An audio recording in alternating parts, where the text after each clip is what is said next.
Welcome back! I'm your host, Roommate, here to introduce you to the 7th movie in the 50 Shades of Horror. It's 1984's Gremlins, and here's where you can watch it. Stick around to the end of this video where I'll tell you what the 8th movie will be. Gremlins is definitely the grossest movie we've seen yet. These slimy monsters are a serious threat too, and they manage to rack up a body count. Since they're so small, they can hide almost anywhere, waiting to leap out and spook ya. They are dangerous, but in the end, the Gremlins are just looking for a fun time. They're mischievous. They might kill you, or they might just annoy you and then leave. The movie can be scary, but these little buggers are so fun you might just take their side. The movie starts with the father of the main character being led to a mysterious shop in a remote corner of the big city. He's a hack inventor, always coming up with bogus devices that he tries to sell, but he's also there hoping to buy a Christmas present for his son. This kid leads him to a wondrous shop, where he immediately pivots into a sales pitch to the owner. You do have a lot of interesting artifacts here, but there's one thing you don't have: the bathroom buddy. It's the invention of the century. And you got yourself your shaving mirror. You got your toothbrush, you got yourself a toothpick, you got toenail clippers. All you do is take your toothbrush out and you push this button.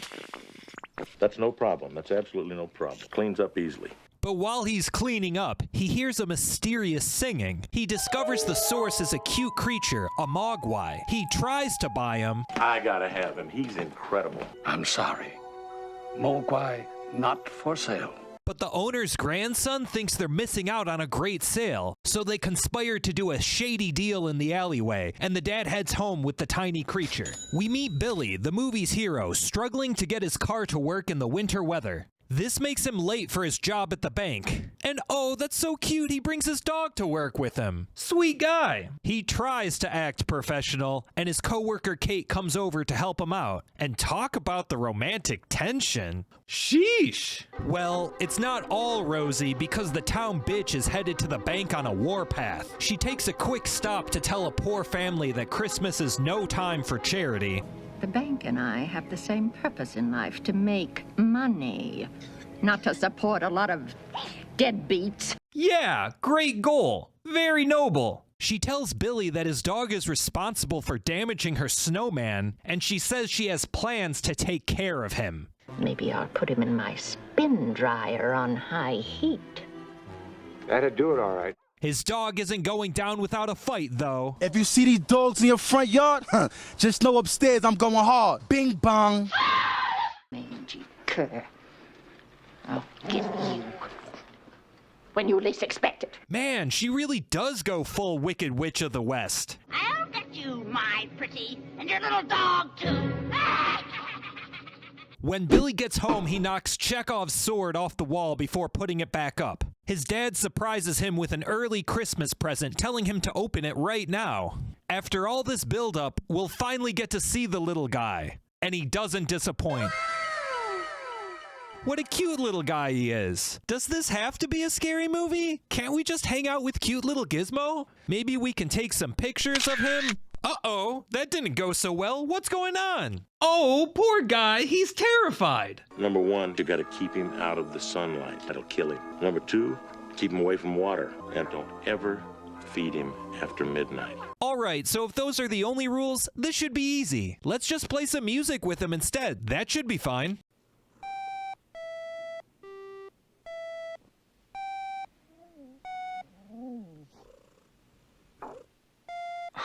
Look at baby Mozart over here, resolving the G-E-G-E-G into an F. Yeah, get that F sharp out of here. Billy shows off his new buddy to a younger friend of his. Can't blame him. If Gizmo was my pet, I'd use him to chase clout for sure. But the kid is a klutz and knocks some brush water over onto him. Jeez! Oh god, that doesn't look good. What the? Gizmo shot out a tribble? This doesn't bode well. Ugh! That hairy ball pulsing? Ugh! And it's not over. Oh man, now there's 5! Wait, they're turning into Mogwai too? Okay, that's kinda cute. As long as these ones are as nice as Gizmo. Yikes! Maybe not. Well, hopefully they get along with the dog. Oh no, poor pupper! We've gotta get to the bottom of this. Billy takes Gizmo to a science teacher, Mr. Hansen. Billy, what are you doing? No more water. Welp, what now? I keep one of these here.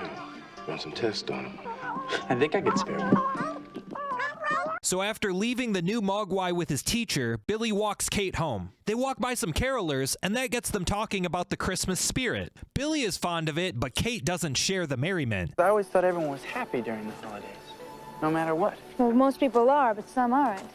While everybody else is opening up their presents, they're opening up their wrists. Jeez, okay, Kate, we get it. You're down with the sickness. But how about you cool it with the nihilistic remarks, at least while you're flirting? Mr. Hansen is burning the midnight oil, running sketchy tests on the Mogwai into the wee hours of the morning. And he left a tasty snack for the caged critter. Uh-oh. And Billy is also enjoying a late-night sandwich, while Gizmo reads some 3D comics. Oh, that's too cute. The rest of the rambunctious little Mogwai want a snack, but it's too late for that. Wait, did I edit this wrong? The clock only says 11:30. Billy guesses that they can eat for now, so he fetches them some grub, and they tear into it. Damn, y'all are making me hungry. But when Billy checks the clock the next morning, it turns out they sabotaged it. It was past midnight after all. So Billy checks in with Mr. Hansen, who tells him that like a caterpillar to a butterfly, they're transforming in their pupal stage. And it isn't long before they'll hatch, breaking free as something else entirely. After his class, Mr. Hansen goes to check on his Mogwai cocoon, but it looks like it's already hatched. He tracks it under his desk and tries to lure it out with a Snickers bar. Turns out the little guy doesn't just want a snack, and he makes Mr. Hansen his main course. Billy discovers him later, with the same needle that he used on the Mogwai now stuck firmly in his buttocks. Billy tries to call an emergency meeting, but the gremlin is camping by the phone and slashes him. Billy leaves the room, heading for the school nurse to get a much-needed ice pack. He doesn't find the nurse, but he isn't alone.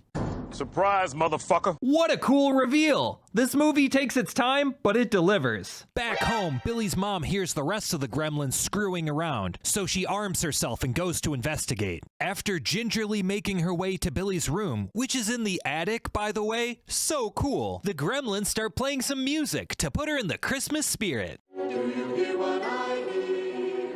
Do you hear what I hear? A song, high above a tree with a voice. Then she catches them in the kitchen, ruining her gingerbread men she worked so hard on, and she isn't going to take that lightly. She uses stealth tactics and starts taking them out one by one. Oof, that's a bad way to go. She goes all sword and shield on this one. Damn, Mom's got the killer instinct, but she's not done. She slams this one into the microwave and fries the little pest. She decides to dual wield and heads into the living room. She gets ambushed from the Christmas tree. Creepy visual with the glowing eyes, by the way. It looks like the fourth one is a bit too much for her, but luckily Billy comes through the door. He grabs the sword and goes right for the neck. Nice shot, Billy. And nice shot, Joe Dante. A flaming gremlin head on a Yuletide log? Mwah. But the leader, Spike, realizes he's outnumbered and makes a strategic retreat. Billy looks for and finds Gizmo. Hello there. And then the two set out to locate Spike. They follow his footsteps and see he's gone to a true haven for the depraved. That ain't good. Inside, they look for him and geez, these gremlins are sneaky. Oh, that looks like it hurts. Then Spike jumps into the pool. If the brush water made 5 and the eyedropper made 1, how many will the pool make? And this shot looks so cool. I'm a big fan of fog and green lights, what can I say? Billy and Gizmo hightail it out of there, but the new army of gremlins are hot on their trail. Okay, again, this looks so cool seeing them all come out of the shadows like this. This town is now under the gremlins' control. Maybe they should rename it Nilmerg. We check in with Billy's neighbor, who is just trying to enjoy some TV when his signal goes out. He thinks he might have just sat on the clicker, but that isn't it. It's the gremlins. Oh man, look at how much fun they're having though. Whee! He decides to go check his antenna, but while he's outside, the gremlins attack him with his construction vehicle. Oh man, they love it. The police keep getting calls about mayhem all over the city, and Billy tries to convince them about the gremlin menace. Billy hasn't been watching this series though, or he'd know that authority figures never believe in supernatural threats. Meanwhile, Spike finds a worthy adversary. Tickle, tickle, tickle, tickle. Wow, I can't even recognize Mrs. Deagle without her wig. Figures she would be a cat lady, and that's no knock against cats. Check my Instagram if you don't believe me. But she has big, crazy cat lady energy is all I'm saying. While Spike sends a minion in to do a little rigging on her stair chair, he menaces her from the outside. She's horrified, and she can't get away from them quickly enough. But now her chair is out of control and it sends her flying up at breakneck speeds and zoom. Damn! Okay, that was hilarious. Make the audience hate a character, then kill them spectacularly. Bravo! That was Mrs. Deagle. Alright, now this is probably the best scene in the movie. You got the Gremlins going buck wild at Kate's bar. They're playing cards, and Spike's lady friend tells him that this gremlin is cheating. That's too funny. This place is a reptile zoo, and someone is giving booze to these animals.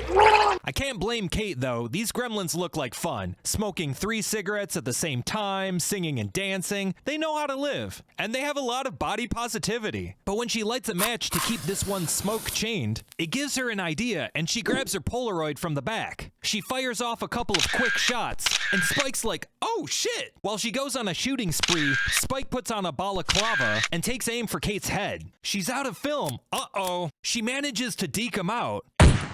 And then Billy shows up to blind Spike with his car lights. She gives him a slap for good measure before running off with Billy. They see that the new gremlin hotspot is the movie theater, and all the gremlins are there. I don't know, maybe this is the best scene in the movie. It's like they're inviting us who are watching the movie to be as crazy as the gremlins. Sign me up! Billy and Kate creep in and study what the gremlins are doing. What are they doing? We're watching Snow White. And they love it. Since they're all in one place, they decide to fill the theater with gas and start a fire. Yeah, Gizmo, run indeed. They're almost caught by the gremlins, but they make it out and trap all the little guys inside. Boom. No more gremlins! Wait, no, Spike got out. You see, Spike was looking for some more food and went on a snack run, so he was safely across the street during the explosion. Poor guy, his whole family keeps getting murdered. Billy, Kate, and Gizmo see Spike and go into the store after him. Before he goes off for a final showdown with Spike, Billy leans in for Kate to give him some sugar. Aw, now isn't that sweet? Feeling pretty good about himself, Billy stalks around looking for Spike, and there he is. Wait, Billy, that was just a television. Uh-oh. Now Spike's got the upper hand. He's chucking saw blades at Billy. Spike lands a few shots on Billy. My back! He even manages to hit him with a crossbow. Spike loves it. Billy is looking like he's down for the count, and Spike goes in to finish him off with a chainsaw. Kate helps out, breaking into the electrics to turn on all the bright lights. Spike has to retreat again and heads over to the greenhouse. He makes some sophisticated plans.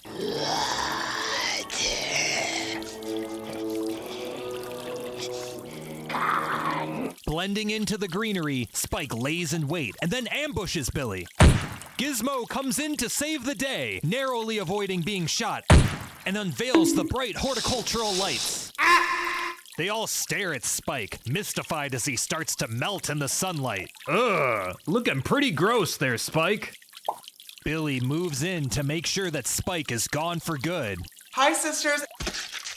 All right, great Crockemeyer impression, Spike. I'll give you that. Back at Billy's house, Kate, Gizmo, and the family watch the news and reflect on the chaos that had just finished. Kate tends to Gizmo. Poor little guy, he must feel sick. But, whoa, the shopkeeper from the beginning just snuck in their house. He's come to reclaim Gizmo, but then he notices they're watching the TV with him. He's not too pleased. You teach him to watch television. He puts Gizmo back in his box and is going to return to the shop, but he hears the little guy wants to say something to Billy, so he lets him out one last time to say, Now doesn't that break your heart? And so he walks off into the night, giving us a picturesque ending to this lovely movie. So how scary was Gremlins? The movie takes its time working up to the scares, with only Mrs. Deagle to creep us out in the earlier parts. And with sweet little Gizmo keeping us company, the first half hour is the most wholesome time we've had so far in the challenge. But once Spike and the rest of the Gremlins wreak havoc, it becomes the most threatening yet. Billy, Kate, and Gizmo all get shot at, which is quite the brush with death. And let's not forget that they killed Mrs. Deagle and Mr. Hansen. The Gremlins' ability to replicate makes them legitimately frightening. But all these little guys really want to do is just party. Like, when Kate's bartending, we can see that if we just let them have a good time, they'll play nice. Plus, they practically look like Baby Yoda. And while the movie can be gross, it doesn't get gory. The human deaths are actually quite tidy. Gremlins are the quintessential fun monsters. And so they are the stepping stone between the only superficially scary and the truly terrifying titans we will soon meet.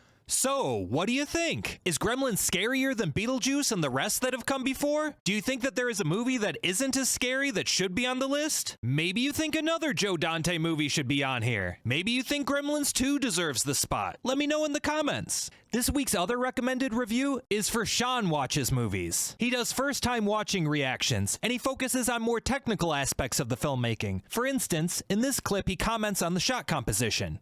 And the camera work here is excellent. None of the shots are in 90 degrees. Almost all of them are off center. And it reflects the state of the mind of the mother.